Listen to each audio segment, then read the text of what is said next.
So the biggest disclaimer that I want to put on this video is directed toward sort of the circumstances that have kind of happened to Emma and not really her actions, because the growth in her career at that time, and I feel like continues to be a little bit unprecedented. Obviously, you do have the TikTokers who have popped off. Emma, at the time she popped off aggressively and had a lot of changes and a lot of things happen, which is so understandable. She was literally 17 or 16 when everything happened, which Emma and I are basically the same age. So thinking back to 2017 when she popped off, like 2017 me, 2022 me are totally different people. Unfortunately, when you record yourself and you have people who, like, for example, there's probably someone for the first time in their life that is discovering Emma Chamberlain today, who will be watching her vlogs from when she was 17, just starting YouTube, living her teenage life. Expect that to be the same case now, where it's really not. But yes, to answer the sort of statement or question in the title of this video, yes, I do believe that Emma Chamberlain is overrated. The first thing that I wanted to say about that is, so I think it's pretty apparent that a lot of Emma's diehard fans are pretty young, because I remember in the past, like past YouTube channels I've had, even on this channel, I think when I've done Coachella outfits, which I don't think those videos are on my channel anymore. I remember I would speak about Emma's outfit and just be like, yeah, it was nice, but I just didn't like something about it or something. And then I would have a bunch of people in the comments being like, shut up, how dare you say this about Emma, that's so disgusting, I can't believe you would say that, Emma is queen. And it's like, she's a 22-year-old girl from the Bay. Like, look, love, just because this person has a following doesn't mean that every single thing they do is perfect, which I think is a lot of what people are sort of trying to sort of say about Emma. She originally popped off because she was literally just a teenager, a normal teen, living her life, driving around, getting coffee, doing very mundane things with not a lot of resources, I guess.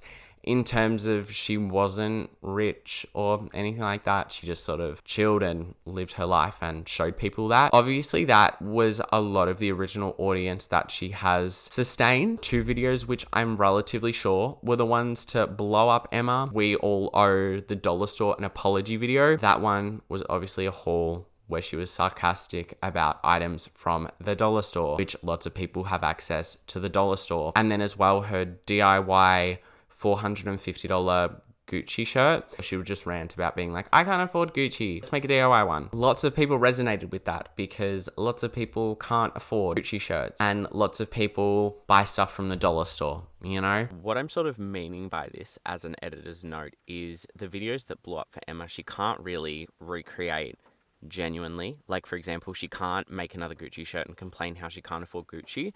Whereas, like, for example, you have creators such as like Tana Mojo and Trisha Paytas, who blew up from videos of like crazy story times. Like, for example, Tana and her stalker and stuff like that, where no matter sort of what level of fame-ish she gets to, she's probably going to always be able to make videos about that, because it's just like, it's not reliant on relatability, really. But then in the next like 12 months, you had her going from that to working with Louis Vuitton. So there's obviously a little bit of a disconnect, and it doesn't align with her brand, in my opinion. Obviously, she's into fashion, and luxury fashion is fashion, but a lot of people who watch Emma at the time, or did, obviously have seen her and really resonated with her being sort of the typical teenage vibe of not rolling in the dough. But whereas Emma's lifestyle has obviously significantly changed to the point where she doesn't do that anymore. And obviously she still tried to make content and tried to be sort of, I guess, a little bit more relatable, which some people can execute quite well, but I don't think Emma was really able to ever hit the sweet spot that she originally had. There were just a lot of things that were communicated throughout her videos that people are just like, can't relate to anymore. And that's why I think as well, I sort of stopped watching, I guess. And it's not that I hate Emma, it's just like that didn't resonate with me anymore.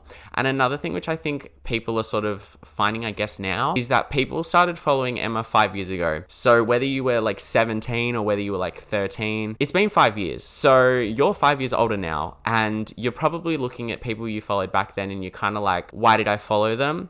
Or if you were a diehard fan of them, you're looking at them and you're like, I don't resonate with that anymore. And obviously when her channel was the most famous, I guess, was probably her and the Sister Squad, which the Sister Squad was an interesting dynamic. But I think again, from being Emma's audience, it was more sort of the fascination with just a random girl all of a sudden hanging out with her favorite YouTubers, as opposed to sort of Emma being the YouTuber that is like the unattainable individual. And obviously her lifestyle is just so unattainable for lots of people now. So everyone's just kind of looking at it and they're like, not really my vibe. And I think with Emma, it's probably just, I guess, unfortunate or fortunate that now she's at a stage in life, I guess, not that I really know her that well, but one can assume, where she doesn't need to sort of be creating content anymore. Like, she's got her Chamberlain coffee, which is kind of another thing I want to touch on, how she's sort of come out with merch previously, like the first merch drop she did where she did like the blurred thing, and it's like that did not align with her brand really whatsoever. The coffee does. The coffee is probably my favorite like YouTuber brand, because Emma's brand was forever drinking coffee. Some of the products that are sold there, like for example, they have a gift pack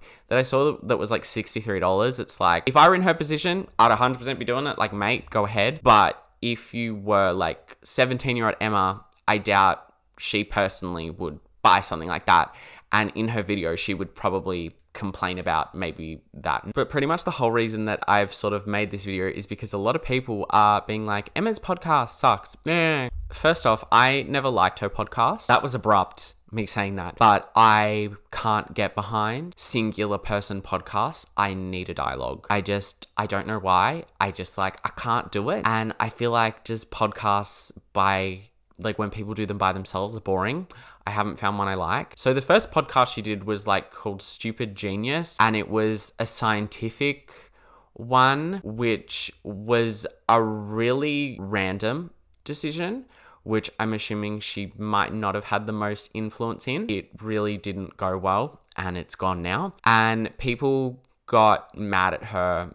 People are just making TikToks saying she needs to go to college, which there are people who have made YouTube videos who are being like, shut up, she does not need to go to college. How dare you, like, grr. And it's like, if Emma wants to go to college because she decides she needs that stimulation, okay, you kind of have to lower your expectations, in the sense of like, a lot of people, especially who's her age, like I'm 22, I've graduated like university. A lot of people are probably going to be the same. And frankly, someone with a college degree will be talking about different things, and someone who, I don't think she dropped out of high school, but finished high school at 18, and has like a very different life. So I want to rephrase that a bit. I don't mean that just because someone's college educated doesn't mean they can't be friends with someone who dropped out of high school and is an influencer or relate to them.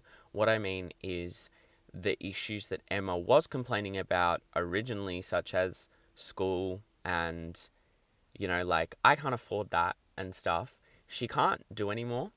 And a lot of people are going to have, similar problems of like student debt, not being on the best income, That's sort of, I think, the main general consensus of people's lives at the stage of life at about 22. So I feel as though it's just like Emma can't relate just because of her circumstances, which is not even like a bad thing at all. It's amazing she's been able to obviously achieve what she has. Unfortunately, it just means that her brand isn't able to be what it used to be and what sort of made her well known, I guess. People saying she needs to go to college so she can think better or something like that.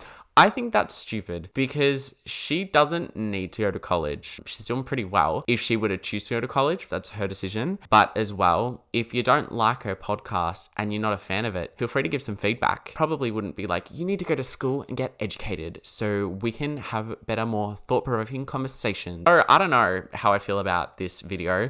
To be honest, I feel like it was a bit like jumbled, but I hope that my points came across and you all understood what I said, and I hope that you enjoyed this video. But if you did enjoy this video, please give it a thumbs up. Please, as I said, in a respectful way, please feel free to comment below your thoughts with everything. If you haven't already, give this video a thumbs up. If you also haven't already, make sure to subscribe to my channel. Comment below anything further you want to see. An Alphaba video is coming, because oh my goodness, the amount of stuff that has happened with that, and I love covering the British lifestyle TikToker people. They are so interesting to me. So yeah,